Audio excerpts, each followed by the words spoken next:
আমরা যারা সেলাই কাজের সাথে যুক্ত আছি, চুড়িদার ব্লাউজ সেলাই করার পাশাপাশিও কিন্তু আমাদের হাতে প্রচুর অল্টারের কাজ আসে।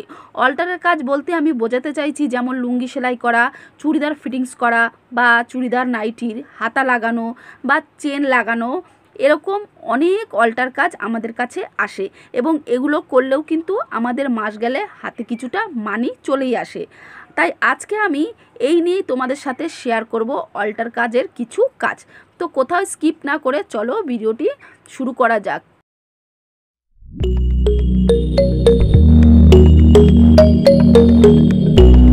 এখানে দেখো আমি দুখানা নাইটি পেতে নিয়েছি। এই হলুদ নাইটিটা আমাকে সবুজ নাইটির মাপে আনতে হবে।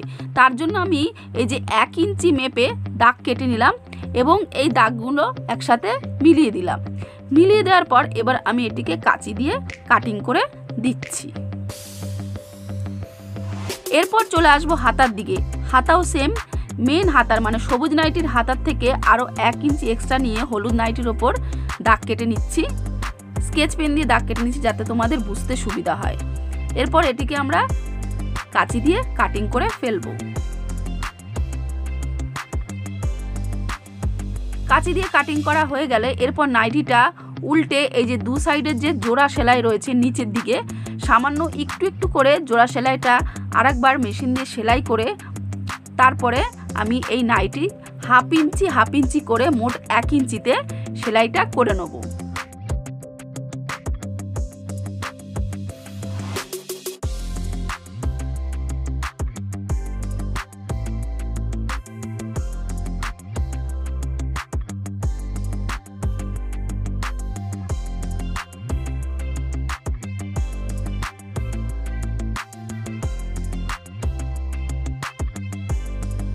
নিচের দিকটা খুব সুন্দরভাবে একদম সোজা সেলাই হয়ে গেছে। এরপর হাতার কাজ, হাতাটাও আমাকে হাফ ইঞ্চি মোট 1 ইঞ্চিতে সেলাই করতে হবে।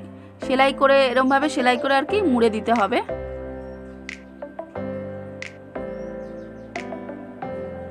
এবং সেলাইগুলো যেন একটু ছোট ছোট হয়, খুব বড় সেলাই হলে দেখতে মোটেও ভালো লাগে না। এইভাবে আমি আর একটা হাতাও কিন্তু অফ ক্যামেরায় সেলাই করে নিলাম। আমার হাতা সেলাই হয়ে গেছে। এরপর চলে আসবো পুট এবং গলার যে গোল রাউন্ড সেলাই, সেই সেলাইয়ের ওপর আবার কিন্তু আমাকে আবার সেলাইটা দিতে হবে। তার কারণ আর একটু মজবুত হওয়ার জন্য, যাতে সেলাইটা মানে আগের সেলাই একটা থাকলে খুলে যাওয়ার ভয় থেকেই থাকে, এই কারণে আর একটা সেলাই আমি দিয়ে দিচ্ছি।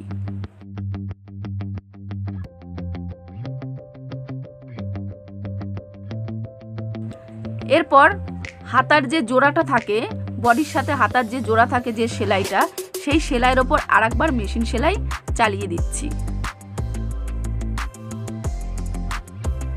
এরপর আমি হাতাটা ফিটিংস করে নেব সবুজ নাইটির হাতার মাপে।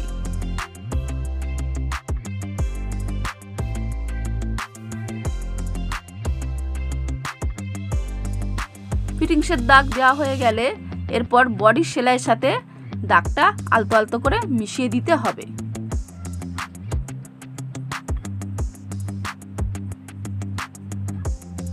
এবং এই দাগ ধরেই সেলাইটা করে নিতে হবে।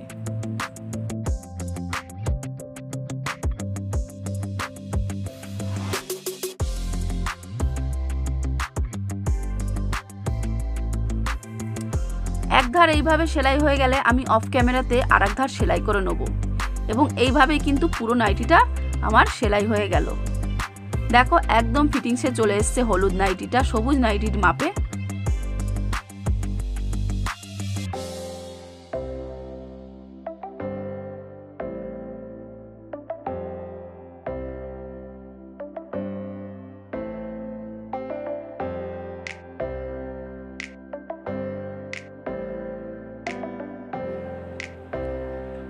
এই গেঞ্জিটার চেনটা গেছে কেটে, তো আমাকে আরেকটি নতুন চেন লাগাতে হবে। তার জন্য এই পুরনো চেনটাকে প্রথমে আমাকে সেলাইয়ের যে হাত সেলাই খোলার মেশিন থাকে ছোট ছোট, সেইটা দিয়েই আমাকে এই পুরো সেলাইটা খুলতে হবে।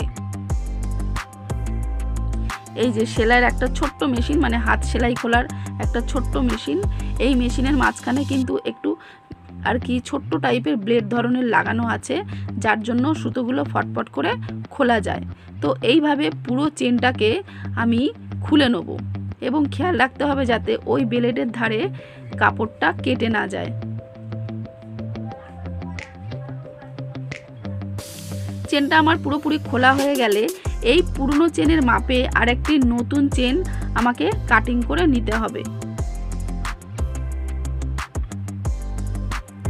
নতুন চেনটি কাটিং করা হয়ে গেলে জামার ওপরে এইভাবে চেনটিকে বসাতে হবে এবং চেন বসানোর সময় আমাদের কিন্তু বাঁ হাত দিয়ে কাপড় আর চেন এই দুটোকে একটু প্রেস করে মানে শক্তভাবে চেপে ধরেই তবে চেনটা লাগাতে হবে। তোমরা যে কোনো কিছুতে আর কি চেন লাগাও না কেন, সবসময় কিন্তু এরকম কাপড় এবং চেন এই দুটোকে হাত দিয়ে একটু প্রেস করে ধরে তবেই চেনটা লাগাতে হবে, নইলে কি হবে চেন আর কাপড় এই দুটোই কুঁকড়ে যাবে, সেটা মোটেও দেখতে ভালো লাগবে না।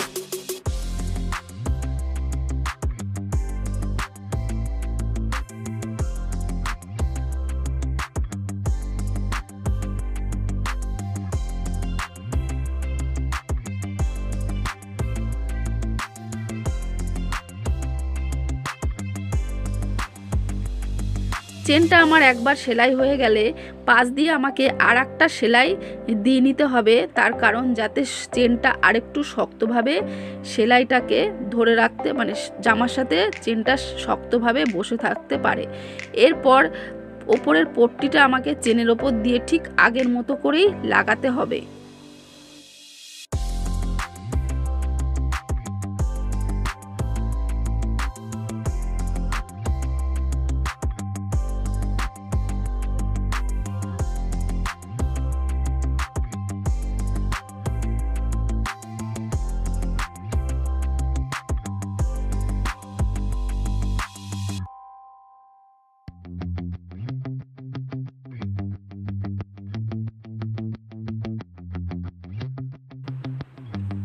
সেলাই করার সময় চারিদিক থেকে সুতো বেরিয়ে থাকে, সেই সুতোগুলোও কিন্তু আমাদেরকে কাঁচি দিয়ে কাটিং করে সবসময়ের জন্য পরিষ্কার করে রাখতে হবে, যাতে দেখতেও একটু ভালো লাগে।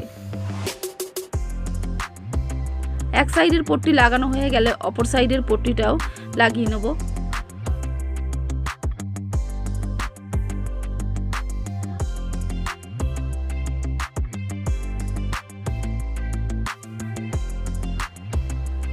এইভাবে জামার ওপরে চেনটা পুরোপুরিভাবে বসানো হয়ে গেল।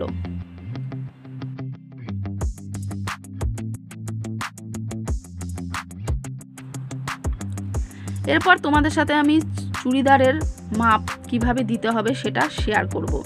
এই চুড়িদারটি আমার নিজের বডির, আর আমার যে এখন বডির মাপ আছে সেই তুলনায় চুড়িদারটি প্রচণ্ডভাবে টাইট, তাই আমার ছাতি হচ্ছে 42, এর সাথে 2 ইঞ্চি লুজ নিয়ে নিলাম, কোমর 38, এর সাথে 2 ইঞ্চি লুজ নিয়ে নিলাম, হয় 40 ইঞ্চি, এইভাবে হিপও তাই। হিপটা আমি আবার কাটাকুটি করে দিলাম, হিপের দাগ দেওয়ার এখানে কোনো প্রয়োজন নেই।